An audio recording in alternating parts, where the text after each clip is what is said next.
آقا سلام، حالتون چطوره؟ خوبین؟ امروز میخوایم بریم سر پروژه تصویربرداری. کارشون تو حوزه ساخت و نوره، پروژکتور و لامپ و اینجور کاراست. میخوام برای پیجشون تولید محتوا کنن. حالا به ما گفتن که بریم برای انجام دادن کاراشون. بریم ببینیم چی کار میکنیم.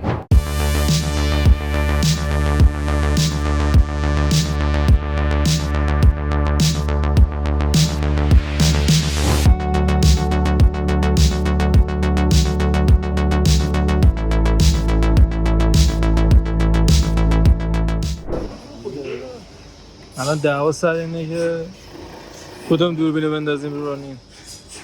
این خیلی سنگینه واقعا، اذیت میکنه. 2470 با فایبر مانتیکه، اینم 90. افل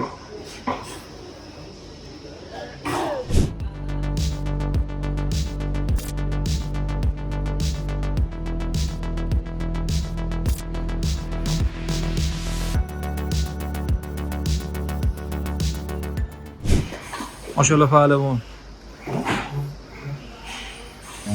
ها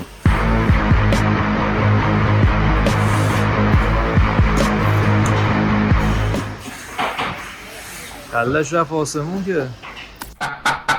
من خدای تکنولوژی هم.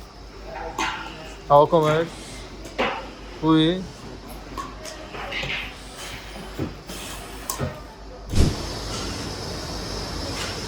علی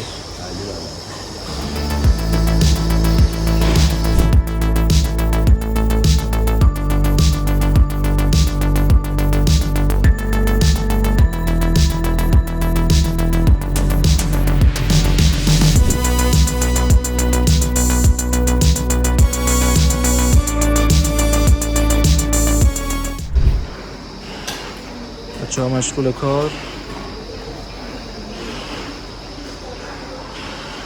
محمدی چقدر حالا جدی.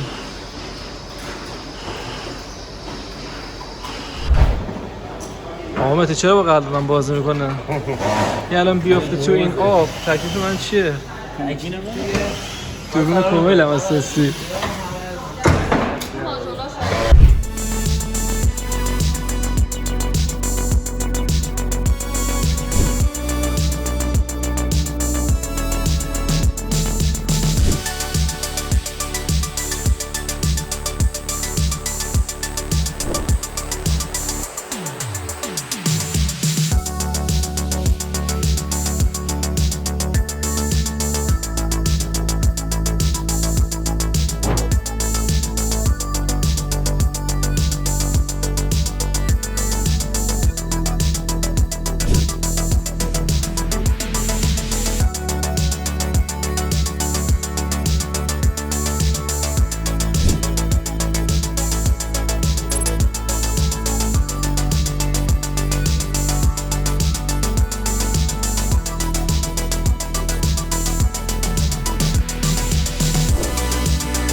با بهترین هزینه تبدیلش کنید به پروژکتور غیر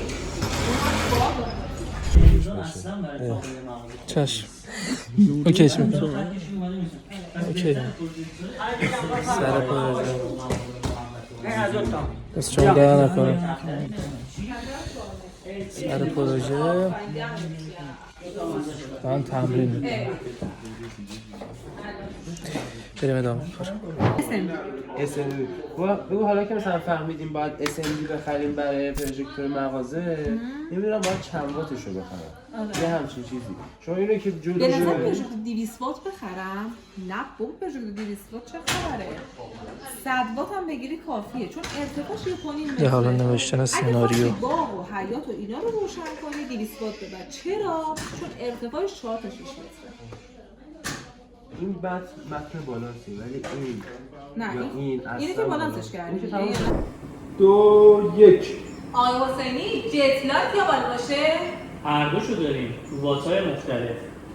هم جت لایت هم والواشه جفتشون جزو ملزومات روشنایی هستن که وقتی ترکیبی ازشون استفاده می‌کنی نمای خاصی به ساختمون میدن. وقتی که ستون‌های کم عرض بلند داریم که تا بالای ساختمون رفته قطعاً جت لایت قشنگ‌تره به خاطر نور تیزی که به بالا پرتاب میکنه.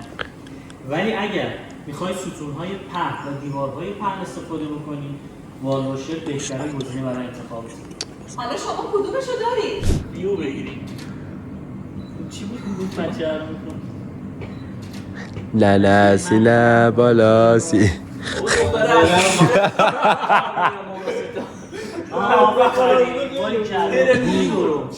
اونجوری برو ماما میا ماما سیتا نه اون لحن خاص رو که دیده شد مثلا یک دختری که بازیگر بود اومد مثلا گفت که پروژکتور یه جوریه پروژکتورهای مثلا اصلا نگیره باعث جدید بسازید یعنی نباید از کی کاری کرده ازش استفاده کنید. نه چندش بازی من اصلا بدم ولی مثلا چیز باحال خوبه.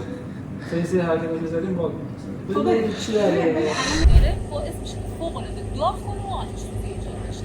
در ضمن تو کلید و رلم ایجاد جرقه میکنه و همین باعث میشه که لامپاتون بسوزه. اینو بفرست برای تحقیقی که نیاز داره.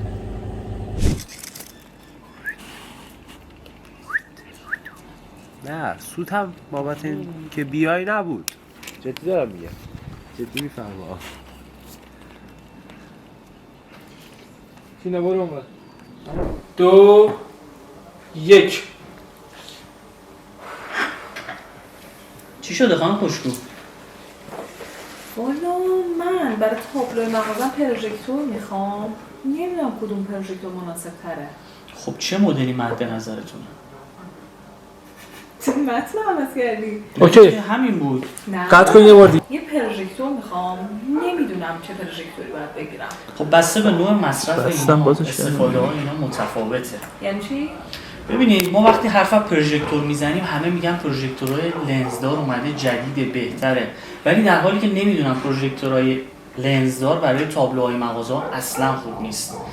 ما باید بدونیم اینو که پروژکتورهای SMD برای تابلوها، معابر و محوطه ها استفاده میشه. پروژکتورهای COB یا لنزدار بیشتر برای برج‌های نوری استفاده میشه و پروژکتورهای LED چون برای نورپردازی هستن. آقا یه بار دیگه.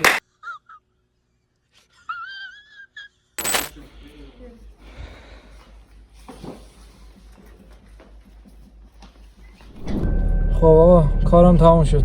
آمتی افتخار نمیدی؟ کی افتخار بده؟ دست شما در نکنه. آقا خسته بفرمایید گمش می‌کنیم برو را بیا. ادامه قبل این دوباره فیلم بگیریم آقا. لایک و ساب یادتون نره دیگه.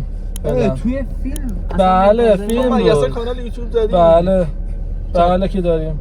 داری؟ بله داریم. دست شما در نکنه. آقا فعلا